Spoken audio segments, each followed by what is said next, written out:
Hello guys, good morning. आज है 16 सितंबर के हम लोग करंट अफेयर और उससे रिलेटेड एक्स्ट्रा फैक्ट के विषय में बात करेंगे। तो देर न करते हुए स्टार्ट करते हैं। हम लोग पहले क्वेश्चन की ओर चलते हैं कि भारतीय नौसेना का पहला स्पेनिश लूना एन 3D रेडार किस कंपनी ने बनाया है? तो हमारा जो राइट आंसर है ऑप्शन बी है, Tata index system limited TASL ने बनाया है। यह रडार स्पेन की इंद्रा सिस्टमेस के साथ साझेदारी बनाया गया है। लूना एन 3D रडार नौसेना के जहाज़ों पर लगाया जाएगा, जो कि दुश्मनों के रडार, फाइटर जेट, मिसाइल और ड्रोन को लंबी दूरी से ट्रैक करने की क्षमता रखता है। यह भारत के रक्षा आत्मनिर्भरता की दिशा में बड़ा कदम है।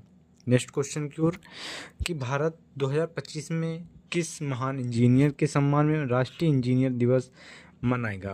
हमारा जो राइट आंसर है ऑप्शन सी है, मोक्षुगुंडम विश्वेश्वरैया है। ये हर साल 15 सितंबर को भारत इंजीनियर दिवस पर मनाया जाता है।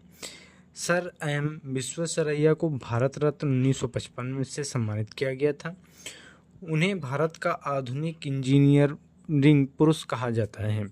2025 में उनकी 164वीं जयंती मनाई जा रही है।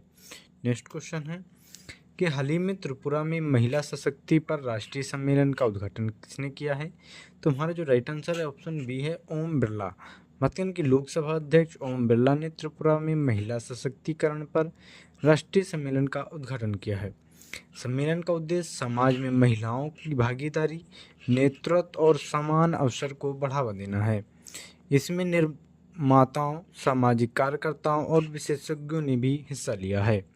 नेक्स्ट क्वेश्चन है कि हाल ही में कौन सा भारतीय स्थल यूनेस्को की संभावित विश्व धरोहर सूची में शामिल किया गया है? हमारा जो राइट आंसर है ऑप्शन बी है, तिरुमाला हिल्स और लाल रेत के टीले। बात करें कि तिरुमाला हिल्स आंध्र प्रदेश में स्थित है। अपने धार्मिक और सांस्कृतिक प्रकृति महत्व के लिए प्रसिद्ध है। इसके साथ लाल रेत के टीले भी शामिल किए गए हैं। ये उसी सूची में है, जो कि यूनेस्को की टेंटेटिव लिस्ट में शामिल होना है। विश्व धरोहर स्थल के दर्जे को और बढ़ावा है। बात करें कि भारत में पहले वर्तमान में 42 यूनेस्को वर्ल्ड हेरिटेज साइट का दर्जा मिल चुका है।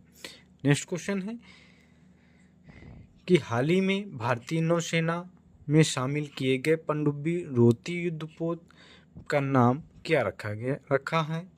तो जो राइट आंसर है ऑप्शन बी है, INS आंद्रोथ है। INS आंद्रोथ भारतीय नौसेना का नवीनतम पनडुब्बी रोधी युद्धपोत है। इसे भारतीय शिपयार्ड में मेक इन इंडिया पहल के तहत तैयार किया गया है।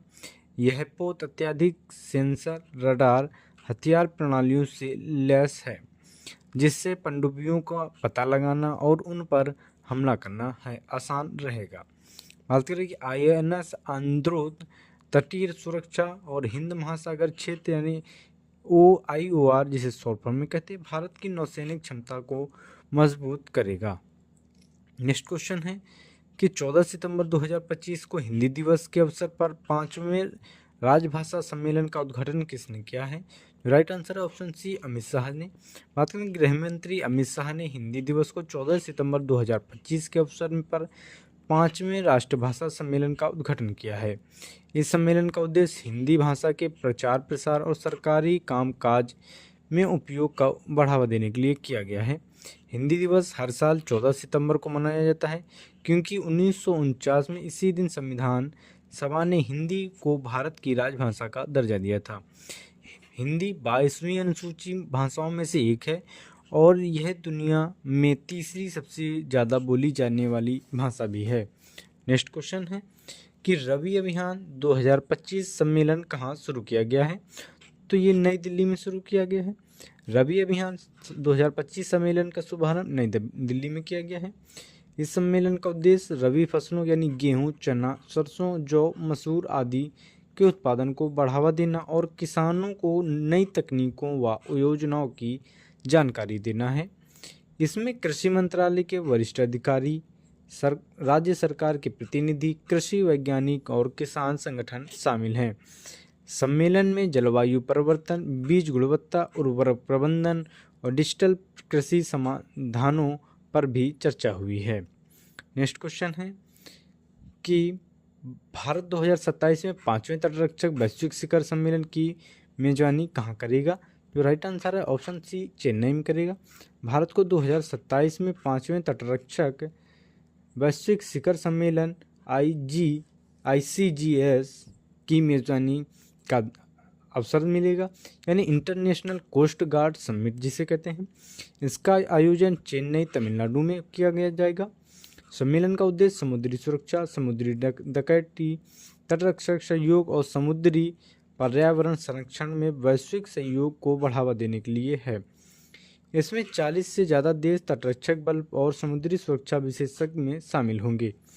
नेक्स्ट क्वेश्चन है कि अगस्त 2025 में भारत की थोक मूल्य सूचकांक मुद्रास्फीति कितनी रही है?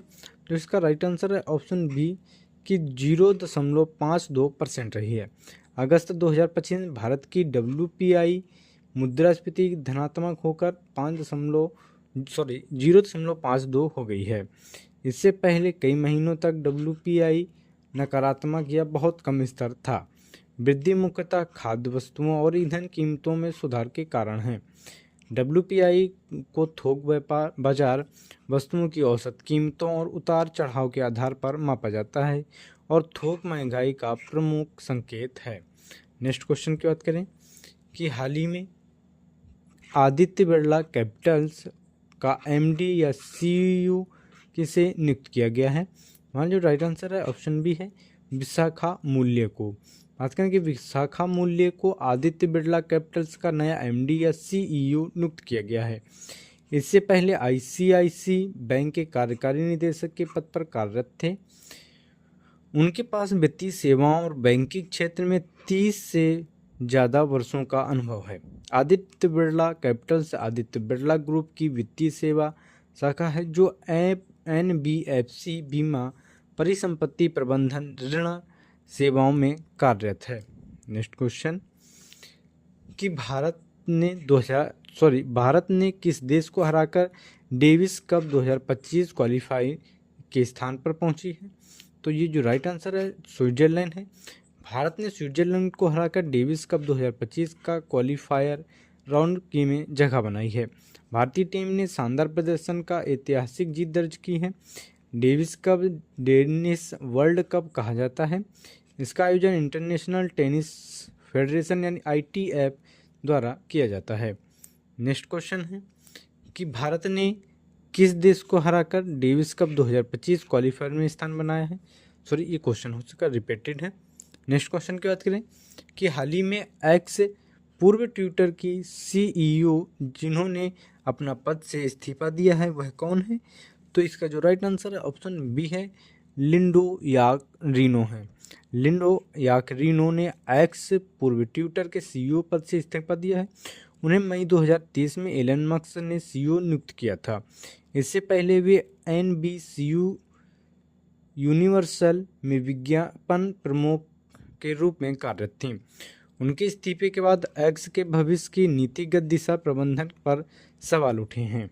नेक्स्ट क्वेश्चन है कि प्रधानमंत्री ने विश्व का पहला वांस एथेनॉल संयंत्र कहाँ उद्घाटन किया है? तो ये आसाम में किया है। बात करें कि प्रधानमंत्री ने आसाम में विश्व का पहला बांस आधारित एथेनॉल संयंत्र स्थापित किया है। इस संयंत्र में बांस से बायोएथेनॉल का उत्पादन होगा जो इस स्वच्छ ईंधन है। यह भारत का जैव ईंधन निधि और ऊर्जा आत्मनिर्भरता की दिशा में एक बड़ा कदम है। इससे पूर्वोत्तर क्षेत्र में किसानों और ग्रामीण अर्थव्यवस्था को बढ़ावा मिलेगा। नेक्स्ट क्वेश्चन है कि हाल ही में किस राज्य सरकार ने नमो लक्ष्मी योजना के अंतर्गत 1000 करोड़ की सहायता दी है? तो इसका जो राइट आंसर है ऑप्शन सी है गुजरात। गुजरात सरकार ने नमो लक्ष्मी योजना के तहत 1000 करोड़ की सहायता प्रदान की है। इस योजना का उद्देश्य लड़कियों की शिक्षा और सशक्तिकरण को बढ़ावा देना है। योजना के अंतर्गत कक्षा 9 से कक्षा 12 तक के पढ़ने वाली छात्राओं को वित्तीय सहायता दी जाती है। इसका लक्ष्य बेटी बचाओ बेटी पढ़ाओ अभियानों को मजबूत करना है। नेक्स्ट क्वेश्चन है कि भारत में हिंदी दिवस हर साल कब मनाया जाता है? तो ये 14 सितंबर को मनाया जाता है। हिंदी दिवस भारत में हर साल 14 सितंबर को मनाया जाता है। ये 1949 में इसी दिन संविधान सभा ने हिंदी भाषा को राजभाषा के रूप में स्वीकार किया था। नेक्स्ट क्वेश्चन है कि हाल ही में आयोजित ISSF विश्व कप 2025 भारत ने कुल मिलाकर कौन सा स्थान प्राप्त किया है? तो इन्होंने 5वां स्थान हासिल किया है। भारत ने ISSF विश्व कप 2025 में कुल मिलाकर 5वां स्थान हासिल किया है। इस प्रतियोगिता में भारत ने कई पदक जीते हैं, जिसमें स्वर्ण पदक, रजत पदक और कांस्य पदक शामिल हैं। चीन और अमेरिका जैसे देशों ने शीर्ष पर प्राप्त किए हैं। शूटिंग खेलों में भारत लगातार अच्छा प्रदर्शन कर रहा था और युवा निशानेबाजी में शानदार प्रदर्शन किया है। ये हो गया हमारे 16 सितंबर के करंट अफेयर और उससे रिलेटेड एक्स्ट्रा फैक्ट। अगर आपको इसकी PDF चाहिए तो आपको टेलीग्राम और व्हाट्सएप ग्रुप पर मिलेगी, वहाँ से आप ज्वाइन करें। मिलते हैं नेक्स्ट वीडियो में।